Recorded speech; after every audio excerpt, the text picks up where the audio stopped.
Hello students, मैं नविता आप सभी का स्वागत करती हूँ मेरे यूट्यूब चैनल पर। स्टूडेंट्स, आज हम डिस्कस करने जा रहे हैं क्लास 6 के चैप्टर 11 अलजेब्रा की एक्सरसाइज 11.1। तो आइए स्टार्ट करते हैं इसकी एक्सरसाइज 11.1। इसका क्वेश्चन नंबर 1 क्या है? Find the rule which gives the number of matchsticks required to make the following मैट्रिक्स pattern. Use variable to write the rule. हमें क्या बताना है कि लेटर्स हैं, लेटर्स को लिखने के लिए हमें कितनी मैट्रिक्स की जरूरत पड़ेगी और इसका क्या पैटर्न बनाना हो तो कैसे बनेगा। ठीक है, देखिए जैसे सबसे पहले क्या मैट्रिक्स पैटर्न ऑफ लेटर टी। अभी जो टी है उसको मैट्रिक्स से कैसे लिखा जा सकता है? देखिए 1 2 ऐसे 2 6 यूज करके लिख सकते हैं हम। तो इसका मतलब कितनी मैट्रिक्स यूज होंगी इसमें? 2। ठीक है, और अगर हमने टी के 5 लेटर लिखने हो, 6 लेटर लिखने हो, तो पता है ना कि हम उस नंबर के साथ मल्टीप्लाई करके पता कर सकते हैं कि कितनी मैट्रिक्स लगेंगी। तो इसको अभी पैटर्न लिखने के लिए हम क्या करेंगे, एक वेरिएबल यूज करेंगे। वेरिएबल्स क्या होते हैं? एबीसी वाले जो सारे वर्ड्स होते हैं वो वेरिएबल्स होते हैं। ठीक है, तो अब इसके साथ हमें क्या करना है, एक वेरिएबल यूज करना है। हम कौन सा वेरिएबल यूज करेंगे? एन। सारे क्वेश्चन ऐसे होंगे, आपको क्या करना है, मैट्रिक्स काउंट करनी है कि उस लेटर को लिखने के लिए कितनी मैट्रिक्स यूज होंगी और साथ में क्या लिख देना, एक वेरिएबल लिख देना। ठीक है, अभी नेक्स्ट क्या है, मैट्रिक्स पैटर्न ऑफ लेटर जेड। अभी जेड को लिखने के लिए देखिए 1 2 3 मैट्रिक्स हुई, साथ में क्या लिख देंगे, एन। उसके बाद क्या है, यू के लिए भी 3 मैट्रिक्स है, तो इसमें भी 3 के साथ क्या लिख देंगे, एन। उसके बाद बी में देखिए 2 मैट्रिक्स यूज होंगी, तो यहाँ पे क्या आएगा 2n। उसके बाद ई में देखिए 1 2 3 4 5 मैट्रिक्स यूज हुई, तो यहाँ पे क्या आ गया 5n। नेक्स्ट देखिए, नेक्स्ट क्या है, एस में कितनी यूज होगी, 1 2 3 4 5 मैट्रिक्स, तो ये भी क्या बन जाएगा 5n। और लास्ट में क्या है, ए के लिए कितनी होगी, देखिए 1 2 3 4 5 6 मैट्रिक्स, तो ये क्या बन गया 6n। तो स्टूडेंट्स, ये था आपका बिल्कुल सिंपल सा क्वेश्चन नंबर 1। पैटर्न लिखना था हमने, काउंट करनी है कितनी मैट्रिक्स लगेंगी, साथ में लिख देना है वेरिएबल। आप यहाँ पे एन की जगह पे वी भी यूज कर सकते हैं, एस भी यूज कर सकते हैं, वो आपकी मर्जी है। आगे देखिए इसका क्वेश्चन नंबर 2 क्या बोल रहा है, we already know the rule of pattern of letter L C and F, कि एल को कैसे लिखना है, सी को कैसे लिखना है, एफ को कैसे लिखना है। इसका पैटर्न हमें समझ में आ गया कि कैसे मैट्रिक्स की हेल्प में हम पैटर्न बना सकते हैं। ठीक है, sum of the letters from question 1 give us the same rule as given by L.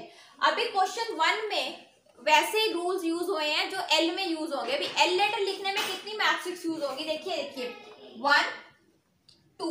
L letter लिखने में कितनी मैट्रिक्स यूज होंगी, 2। इसका मतलब उसका रूल क्या होगा, 2n। ओके, अभी हमने ये बताना है कि क्वेश्चन 1 में वो कितने हैं, 2n वाले। ठीक है, तो वो लिखने हैं and why does this happen, और ऐसा क्यों हो रहा है। ठीक है, तो अभी देखिए 2 वाले कितने हैं, तो ये रहा, एक ये रहा, 2 पार्ट्स में यूज हो रहा है।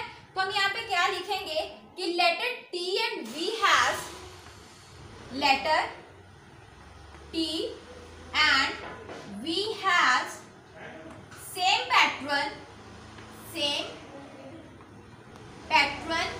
As L. ये दोनों लेटर्स के क्या है, एल के जैसे सेम पैटर्न है। क्यों सेम है अभी, क्योंकि उनमें भी क्या है, 2 मैट्रिक्स यूज होंगी, because we use 2 matrix in given question. क्योंकि जो वो क्वेश्चन है उसमें भी क्या है, सेम जो मैट्रिक्स है वो यूज होंगी। तो स्टूडेंट्स, इसके साथ ही आपका क्वेश्चन नंबर 2 भी कंप्लीट होता है। चलिए आगे चलते हैं क्वेश्चन नंबर 3 पे। चलिए स्टूडेंट्स, अभी स्टार्ट करते हैं इसका क्वेश्चन नंबर 3। क्वेश्चन नंबर 3 क्या है, cadets are marching in a parade. जो कैडेट्स है परेड में मार्चिंग कर रहे हैं। ठीक है, परेड कर रहे हैं। There are 5 cadets in a row. एक रो में कितने कैडेट्स हैं, 5।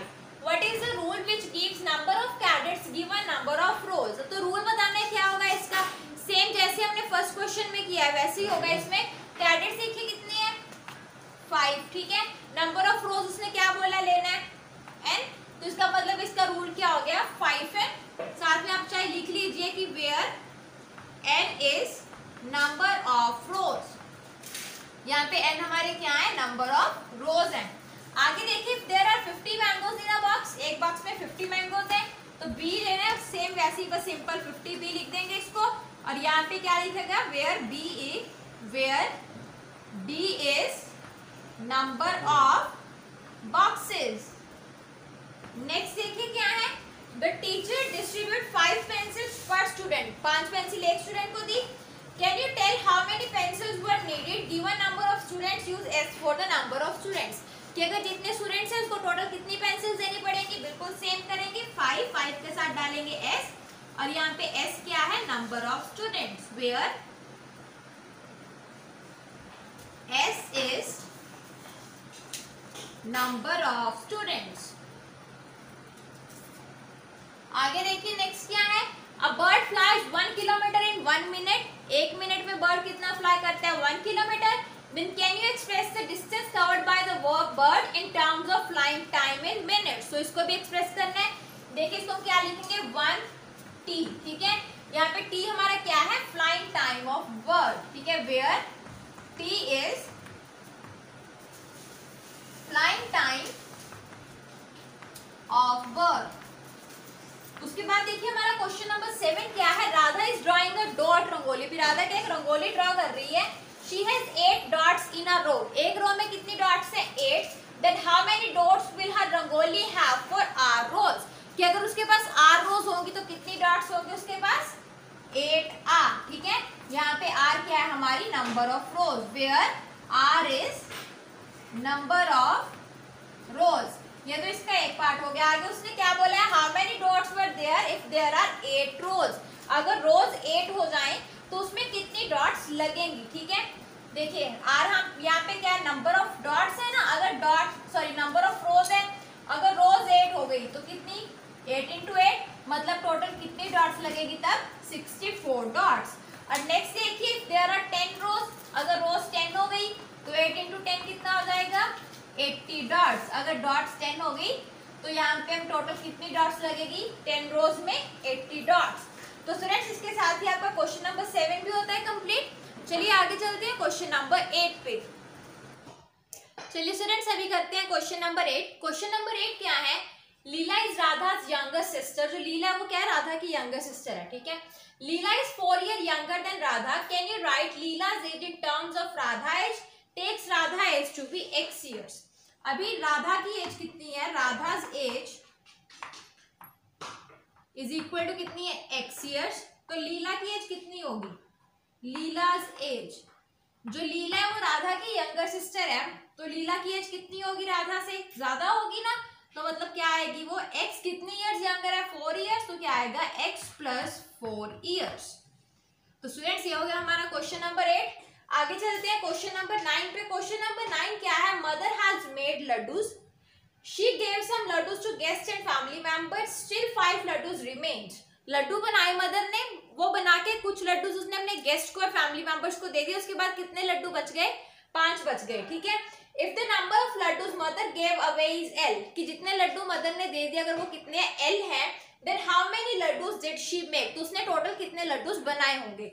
बिल्कुल क्लियर है, L लड्डूज मदर ने दे दिए, 5 बचे हैं तो कितने बनाए होंगे, L + 5, ठीक है। क्या लिखेंगे हम यहाँ पे, लड्डूज मदर मेड, या फिर laddoos mother made by mother, ठीक है। Laddoos made by mother is equal to किसकी होगा, L + 5। L लड्डू वो उन्होंने दे दिए, प्लस क्या कर दिया उसमें 5।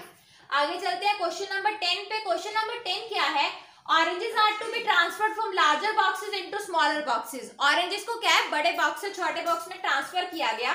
When a large box is emptied, the oranges from it will fill into 2 smaller boxes। जब वो बड़ा वाला बॉक्स जो है वो खाली हो गया तो उसको क्या है, 2 छोटे बॉक्सेस में डाल दिया गया, ओके। उसके बाद क्या है, still 10 oranges remain outside, फिर भी 10 oranges बच गए। Then if the number of oranges in the smaller boxes are taken to be x, क्या बोला उसने कि number of oranges in smaller box, जो स्मॉलर बॉक्स है उसमें एक बॉक्स में कितने ऑरेंजेस आएंगे, x, बट टोटल हमारे पास स्मॉल बॉक्सेस है कितने, 2। तो इसका मतलब number of oranges in 2 small boxes, तो 2 स्मॉल बॉक्सेस में ऑरेंजेस कितने होंगे, 2x, ठीक है। उसके बाद भी क्या है, 10 ऑरेंजेस बच गए, तो हमने क्या बताना है कि टोटल कितने ऑरेंजेस होंगे बिगर बॉक्स में, तो टोटल नंबर ऑफ ऑरेंजेस किसके इक्वल होगा, वो ये 2x है स्मॉल बॉक्सेस में ऑरेंजेस। उसके बाद 10 ऑरेंजेस जो बच गए थे वो, तो टोटल ऑरेंजेस बड़े बॉक्स में कितने होंगे, 2x + 10। तो स्टूडेंट्स इसके साथ ही आपके एक्सरसाइज 11.1 के 10 क्वेश्चंस खत्म होते हैं। होप आपको समझ आ गए होंगे, पर अगर फिर भी कहीं पे कोई भी डाउट रह गया है तो आप मुझे कमेंट करके पूछ सकते हैं। मैं आपकी हेल्प करने की पूरी कोशिश करूंगी। Thank you students. Thanks for watching my video. अगर आपको मेरी वीडियो अच्छी लगी तो प्लीज़ सब्सक्राइब बटन दबाएं और मेरी वीडियो को लाइक एंड शेयर करना ना भूलें।